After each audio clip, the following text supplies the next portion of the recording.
We have about 8 minutes for questions, then we'll head to a break.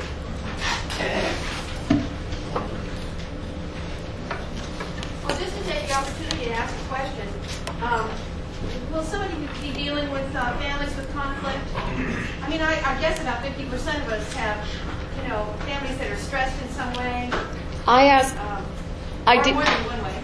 No, ideally, I would like to be the bad guy for the family members, if possible. So what I will do is say, usually what happens is one child or one spouse brings the person in, and then they are responsible for interpreting to the rest, and they'll say, well, what did you ask this? I don't believe that.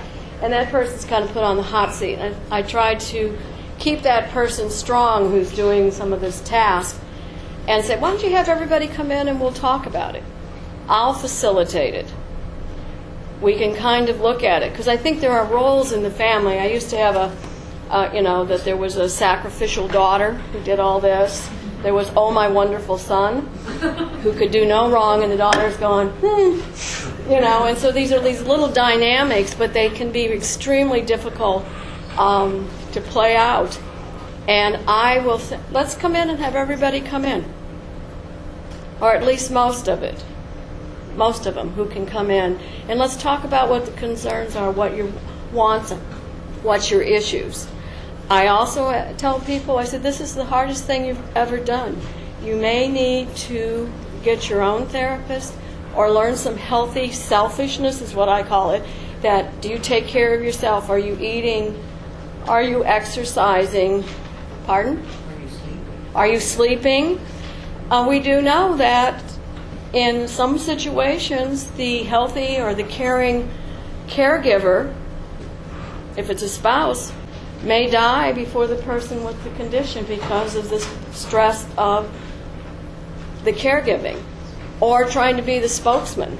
So yes, I think family consultation about issues should happen at least once. I've had as many as 15 in. That's a little much, even for me. It gets noisy. But to set some ground rules, to look at communication, to make sure everybody has a voice, because this is their parent too. And I think what is happening, you're finally resolving. This is the end of my father, my mother. On some level, they're not going to be with me much longer. How do I deal with this? And that's a role we don't always talk about.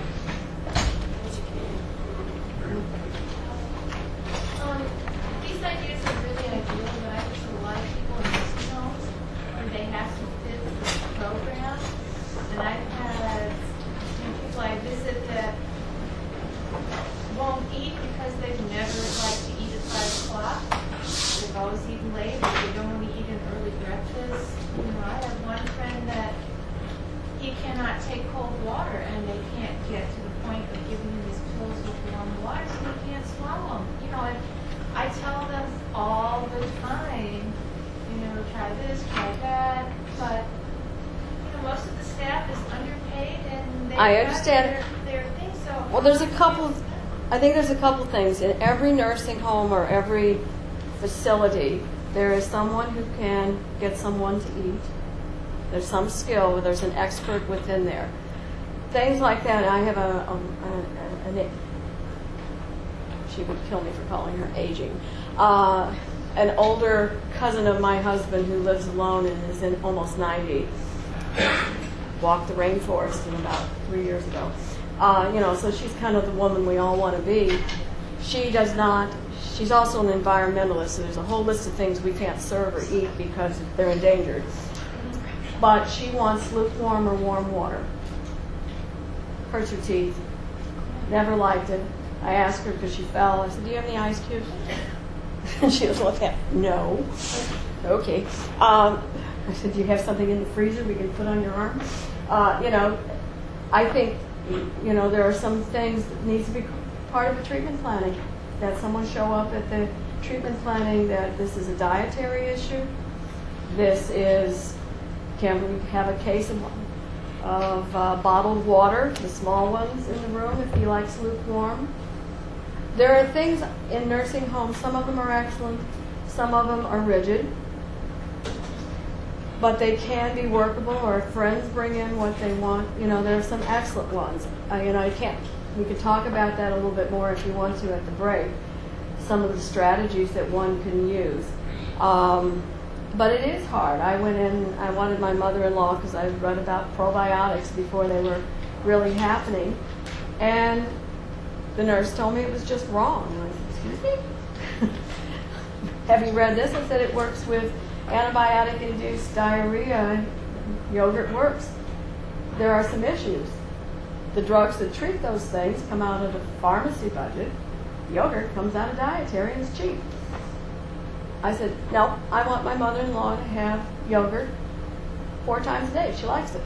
It's calcium, help her gut. And it only costs 99 cents. Come on. And whether it worked or not, they did it for a while, but I don't check on it. So I think it is hard, but sometimes you need to find an aide who works with the person, who makes sure that we take proprietary interest in the people we work with, our patients, our clients, or whatever. A lot of the aides are extremely exceptional, and when they have a special person, they'll make sure that he gets what he needs.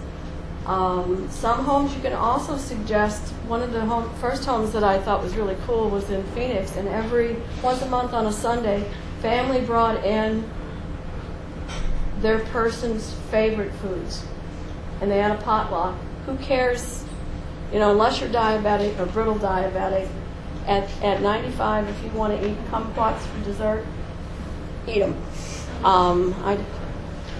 We have one time for one more, and I'll be around. I wanted to mention that we talked about dental care.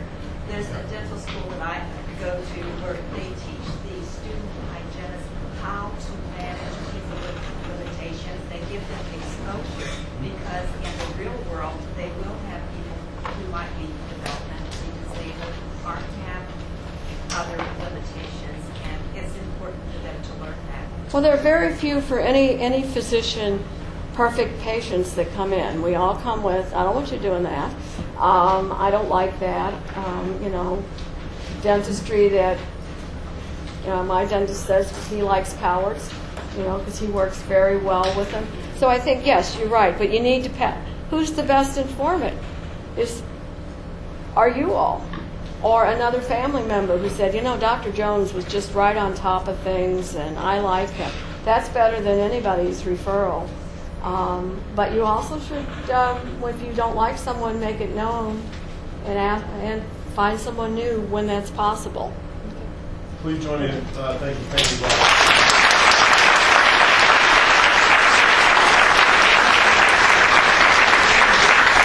So we will have a 25-minute break out in the lobby.